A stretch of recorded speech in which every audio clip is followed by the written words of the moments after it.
vous êtes community manager, vous êtes entrepreneur, vous êtes marketeur, eh bien, comment faire votre plan marketing? Ou du moins, à quoi est-ce que pourrait ressembler votre plan marketing sur un an?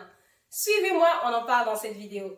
Bonjour, moi c'est Clémence et vous êtes sur Esprit Marketing où l'on parle de marketing digital, d'entrepreneuriat, de commerce en ligne et de développement personnel. Donc aujourd'hui, j'aimerais aborder un thème spécial avec vous qui est le plan marketing. C'est important pour tout marketeur et même community manager d'avoir une planification, d'avoir une stratégie, quelque chose qui est déjà écrit, de ne pas juste travailler et se lever chaque matin pour poster dans le vide. Il faut planifier chaque activité, chaque action et chaque tâche que l'on fait. Et si vous n'avez pas d'idée sur comment commencer, où commencer et bien même quoi faire, je vais vous expliquer tout de suite.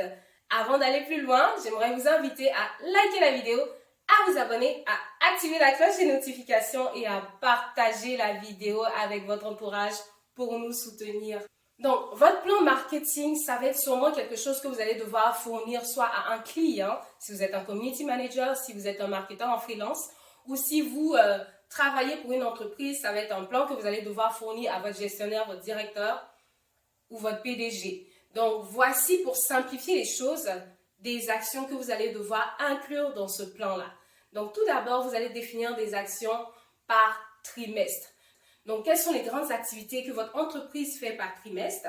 Est-ce que chaque année, au moins 2 fois dans l'année, votre entreprise participe à une foire ou organise une foire elle-même? Eh bien, vous allez définir pour chaque trimestre les activités phares et en fonction de ces activités-là, vous allez définir au fait des petites tactiques, donc des petites activités qui vont tourner autour de la promotion de ces activités-là.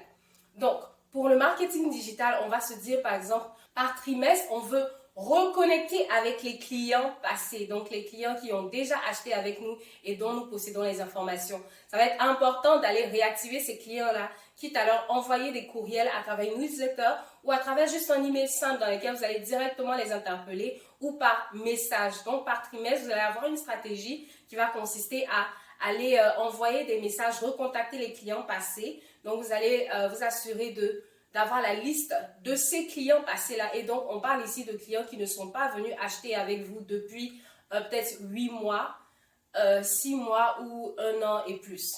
Donc, par trimestre, c'est ce que vous allez faire. Par mois, vous allez envoyer des cartes de fidélité aux clients et des newsletters à vos abonnés. Donc, qui dit newsletter dit infolettre ou email dans lesquels vous allez présenter des informations concernant votre entreprise, vos produits ou juste des informations que vous voulez partager avec votre audience. Donc, ça va être ça que vous allez envoyer dans une newsletter. Et qui dit newsletter dit que vous avez les adresses courriel, vous avez les contacts de vos clients, de votre audience et que vous utilisez cette liste de contacts-là de temps en temps. Donc, ça va être ce que les grandes entreprises telles que Apple, HubSpot, Spotify vont faire. Donc, envoyer régulièrement, 1 fois par mois, des newsletters à leurs abonnés. Il y a même Netflix qui le fait. Je reçois, tout le temps des courriels, des newsletters d'entreprises ou de Netflix ou d'entreprises avec qui j'ai déjà fait les achats pour me demander si je suis satisfaite ou juste pour me présenter les nouvelles offres. Donc, une activité que vous allez faire par semaine, ça va être de rédiger des articles. Avoir des articles sur votre site internet va être très important pour être vu et être revu sur votre plateforme. Donc, si vous n'avez pas d'idée d'article ou de contenu à rédiger, vous allez par exemple chercher les caractéristiques de votre produit et essayer de développer en 3 ou 4 paragraphes qu'est-ce qui fait la particularité de ce produit-là. Vous allez même pouvoir faire des entrevues avec vos clients, leur demander pourquoi est-ce qu'ils sont satisfaits des produits, comment est-ce qu'ils aiment les utiliser. Essayez d'aller chercher les idées même un peu loin. Et si vous n'avez pas trop d'idées, vous pourrez même faire des entrevues avec des experts de votre domaine ou encore aller faire des recherches sur l'industrie en elle-même et rédiger des articles. Et il y a cette méthode-là. Il y a aussi une autre méthode qui consiste à aller utiliser les outils de SEO tels que SEMrush et Ubersuggest et même Answer the Public pour aller demander ce que les internautes recherchent sur votre produit. Et là, vous aurez des idées d'articles, des idées de contenu sur lesquels vous allez pouvoir travailler. Et aussi, si vous êtes seul dans votre équipe, vous allez pouvoir avoir recours à des freelancers, à des copywriters, à des créateurs de contenu, à des communicateurs. Donc, si vous n'avez pas le temps, je vous conseille vraiment d'essayer quand même de miser sur cette activité-là parce que rédiger des articles va être important pour votre site internet. Il faut que votre site internet soit actif et réactif en tout temps pour montrer à Google que vous êtes une plateforme ou un commerce ou une entreprise qui bouge, qui fait des activités. Ça va rehausser au fait le SEO de votre page, de votre site internet, comme je le disais tantôt. Au quotidien, qu'est-ce qu'on va prévoir? Eh bien, ça va être les posts sur les réseaux sociaux. Ça va être les posts sur les réseaux sociaux. Il y en a des tonnes. Et là, j'ai créé un manuel pour vous permettre d'avoir plus d'idées sur quel genre de contenu vous pouvez partager sur les réseaux sociaux et à quel moment. Donc, cliquez sur le lien sous la vidéo afin de pouvoir télécharger gratuitement ce manuel-là pour pouvoir avancer dans vos objectifs de réseaux sociaux. Donc, par jour, bien sûr, ça va être des posts sur Instagram, sur Facebook, sur Twitter, sur TikTok et sur LinkedIn, si vous le pouvez, ou si vous avez accès à toutes ces plateformes-là. Et bien sûr, on ne vous dit pas de vous lever chaque matin pour aller poster. Non, vous allez programmer vos posts par mois.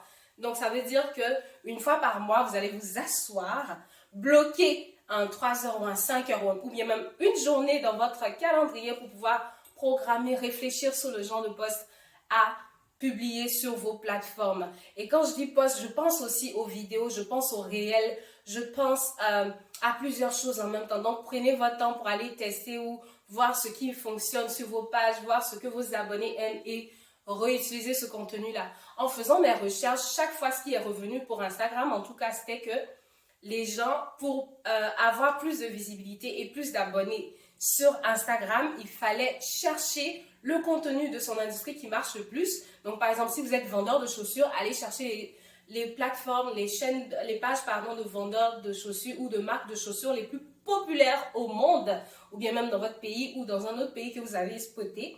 Et regardez le genre de contenu que ces plateformes-là publient et vous utilisez cette méthode-là, réutilisez ces tactiques-là et publiez du contenu que les gens auront envie d'utiliser, que les gens auront envie de voir.